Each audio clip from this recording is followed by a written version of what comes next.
Hello students. Last video में हमने coordination chemistry के IUPAC nomenclature, oxidation state of central metal ion, type of ligand से related 9 questions किए थे। मैं आपके टर्म 2 न्यू पैटर्न पर बेस्ड सारे क्वेश्चंस कराऊंगी।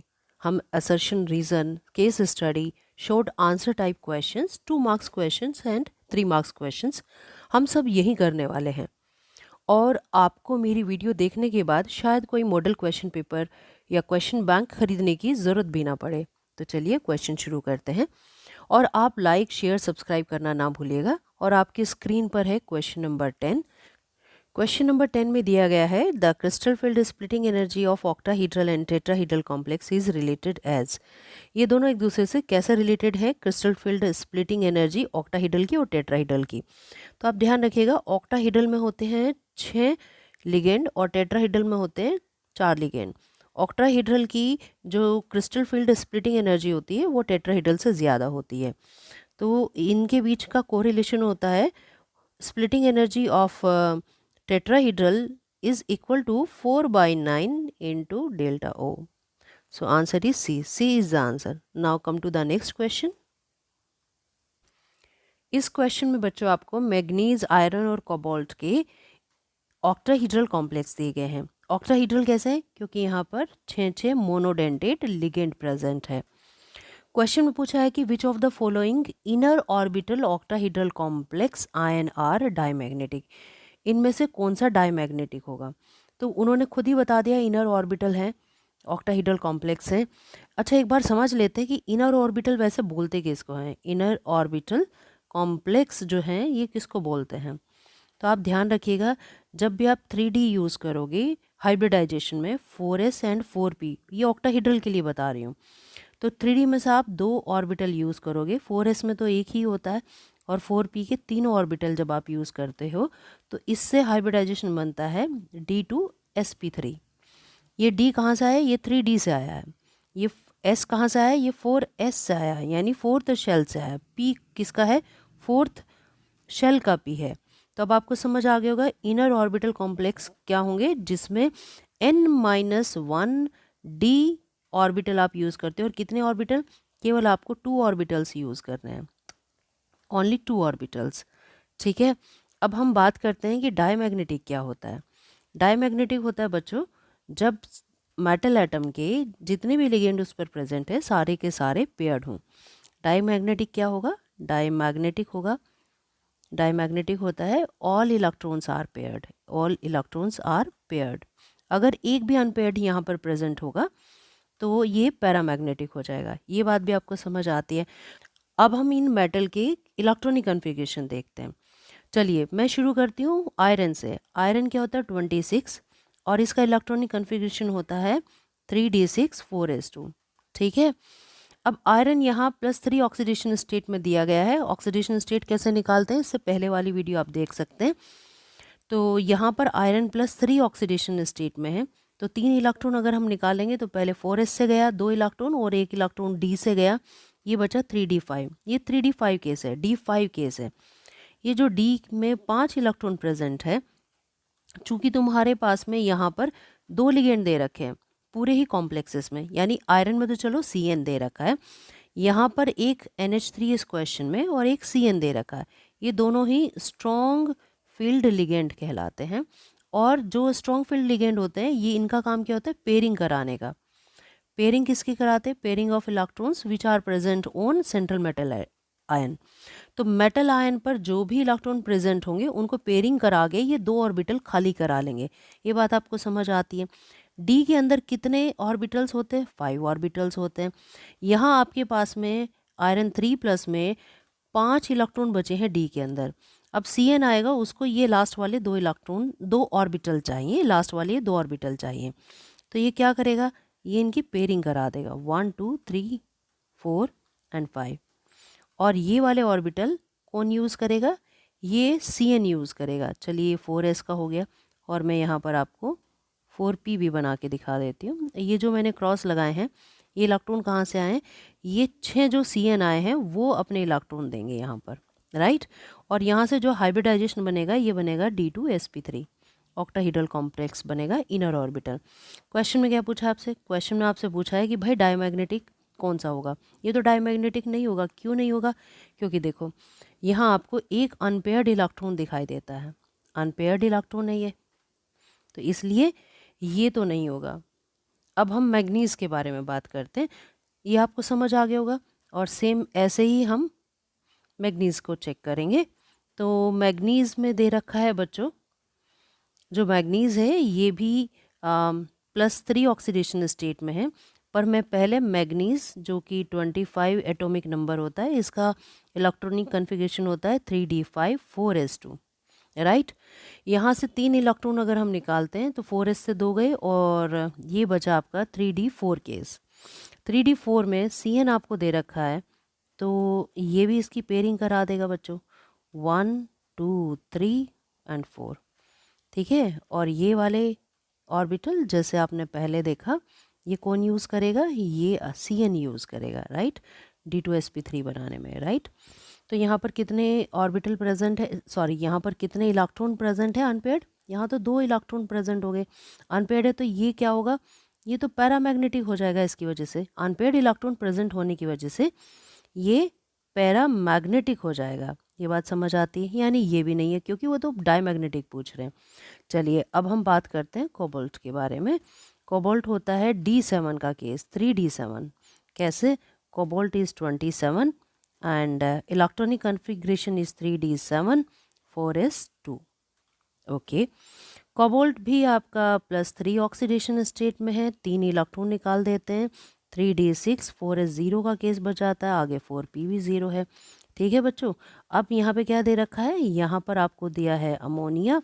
अमोनिया का काम क्या? वो पेयरिंग करा देगा 1 2 3 4 5 6। और ये वाले जो ऑर्बिटल्स हैं जो एम्प्टी हैं उनको कौन यूज़ करेगा? अमोनिया यूज़ करेगा, जिनको मैं क्रॉस से दिखा रही हूँ आप लोगों को, तो इनको अमोनिया यूज़ करेगा, राइट। तो ये भी, इसका भी इलेक्ट्रॉनिक कन्फिग्रेशन ये भी क्या बन जाता है? D2sp3, यानी इनर ऑर्बिटल कॉम्प्लेक्स है, लेकिन मेटल के अंदर जितने भी इलेक्ट्रॉन हैं all are paired, all are paired. और अगर ये सब पेयर्ड हैं तो मतलब ये वाला जो कॉम्प्लेक्स है दैट इज़ डाईमैग्नेटिक, ये डाईमैग्नेटिक हो गया, ठीक है। तो आंसर इज ए। उम्मीद करती हूँ क्वेश्चन ये बहुत अच्छे से समझ आया होगा, मैंने पूरा डिटेल में बताया है। और इन क्वेश्चंस को करने की एक शॉर्ट ट्रिक भी मैं आपको बताऊंगी, तो इसके लिए आप वीडियो में लास्ट तक बने रहिएगा। चलिए नेक्स्ट क्वेश्चन पे चलते हैं।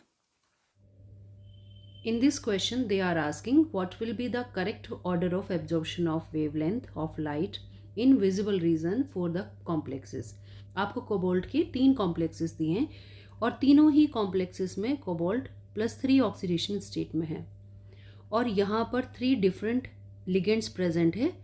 क्या है? एक अमोनिया है, एक Cn है और एक वाटर है।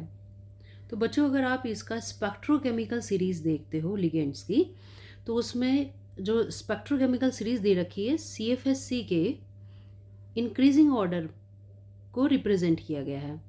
तो वो क्या होगा? इसमें सबसे ज़्यादा CFSC किसकी है? Cn की। क्रिस्टल फील्ड स्टेबलाइजेशन एनर्जी सबसे ज़्यादा Cn की है, यानी Cn सबसे ज़्यादा स्ट्रॉन्ग फील्ड लिगेंड है। उसके बाद कौन है? अमोनिया। और उसके बाद कौन आएगा? उसके बाद आएगा वाटर। और आपको ये भी बहुत अच्छे से पता है कि energy is inversely proportional to lambda, right. यहाँ एनर्जी ऑफ CFSC भी तो एनर्जी ही है, तो आप इसको भी ले सकते हो, ठीक है। तो CFSC का जो ऑर्डर होगा उसका अपोजिट ऑर्डर होगा लैम्डा का, यानी वेवलेंथ का। तो अगर मैं कहूँ कि इंक्रीज्ड वेवलेंथ या सबसे ज़्यादा वेवलेंथ किसकी है, तो वो H2O की होगी। फिर किसकी होनी चाहिए? अमोनिया की होनी चाहिए। और सबसे कम इसमें Cn की होनी चाहिए, ठीक है। तो अब हम क्या करेंगे? अब हम ये वाला ऑर्डर देख लेते हैं, और ये वाला ऑर्डर कहाँ दे रखा है? C में। So C is the answer. Now come to next question. और नेक्स्ट क्वेश्चन में पूछा आपसे, among the following the most stable complex is. आपसे सबसे स्टेबल कॉम्प्लेक्स के बारे में पूछा है। तो आप देखो बच्चों, A, B और D तीनों में ही मोनोडेंटेट लिगेंड दिया है, मोनोडेंटेट लिगेंड दिया हुआ है। और अगर आप C के बारे में देखते हो तो ऑक्जेलेट दे रखा है, और ऑक्जेलेट एक चिलेटिंग लिगेंड है, ये एक चिलेटिंग लिगेंड है, और ये साथ में बाइडेंटेट भी है। अगर मैं इसके स्ट्रक्चर की बात करूं तो ये कुछ ऐसा होगा।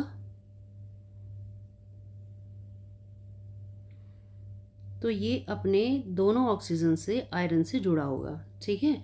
अब आप देख सकते हो कि यहाँ पे ये एक 5 मेंबर्ड रिंग बनाता है, और चिलेटिंग लिगेंड वाला कॉम्प्लेक्स सबसे ज़्यादा स्टेबल होता है। सो इसमें स्टेबल पूछा है तो answer is C, C is the answer.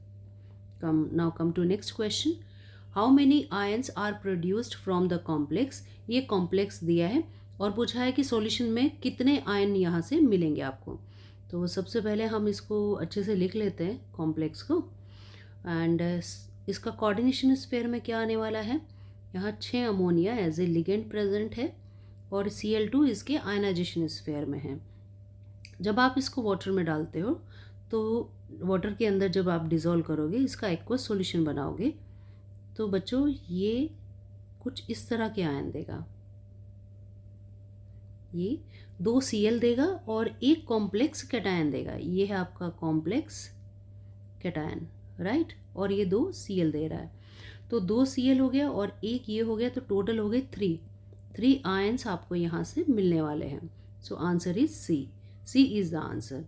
और अगर हम नेक्स्ट क्वेश्चन के बारे में बात करें तो आगे असर्शन और रीज़न बेस्ड क्वेश्चंस दे रखे हैं, तो ये क्वेश्चंस हम अगली वीडियो में करने वाले हैं।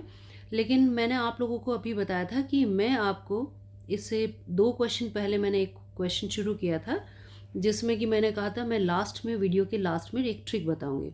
तो आपको एक चीज़ का ध्यान रखना है बच्चों, कि अगर आपको कोई भी D1, D2 या D3 का केस दे रखा है, ये सेंट्रल मेटल आयन के बारे में बात कर रही हूँ, तो यानी D के अंदर 1 इलेक्ट्रॉन, 2 इलेक्ट्रॉन या 3 इलेक्ट्रॉन प्रेजेंट है, तो चाहे लिगेंड स्ट्रॉन्ग फील्ड हो या फिर वीक फील्ड हो, यहाँ पर हमेशा इनर ऑर्बिटल कॉम्प्लेक्स बनेगा, इनर ऑर्बिटल कॉम्प्लेक्स बनेगा, राइट।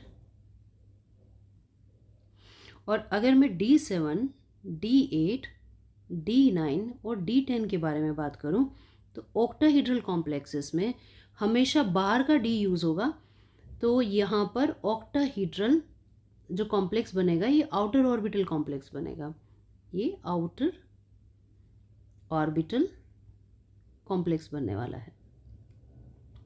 तो फ़र्क कहाँ पड़ेगा कि अगर आपको लिगेंड स्ट्रॉन्ग दे रखा है या वीक दे रखा है, केवल बीच के केसेस में फ़र्क पड़ेगा, यानी 3 केसेस में, D4, D5 एंड D6।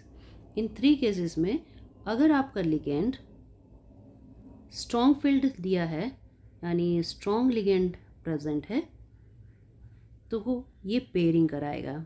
ये क्या कराएगा बच्चों, ये पेयरिंग कराएगा। और अगर ये पेयरिंग कराएगा तो ये N-1 D को यूज़ करेगा, यानी D ऑर्बिटल कौन सा होगा, इनर शेल का, पेनल्टीमेट शेल का, और यहाँ पर जो इसका हाइब्रिडाइजेशन होगा वो होगा D2sp3, यानी आपको इनर ऑर्बिटल कॉम्प्लेक्स मिलेगा।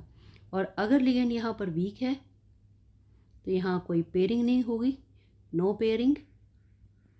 Pairing of electrons of central metal atom. तो D कहाँ का यूज़ होगा, आउटरमोस्ट शेल का यूज़ होगा, यानी जिसका S है, यानी 4th शेल का अगर S है, 4p का शेल है, 4th शेल का P प्रेजेंट है, और D भी फिर 4th शेल का ही होगा, तो ये हो गया sp3d2, और इससे बनता है आउटर ऑर्बिटल कॉम्प्लेक्स। उम्मीद करती हूँ आपको ये वीडियो अच्छे से समझ आई होगी। जल्दी मिलते हैं नेक्स्ट वीडियो में, तब तक के लिए गुड बाय बच्चों। ध्यान रखिए अपना और क्वेश्चंस की प्रैक्टिस करते रहिएगा।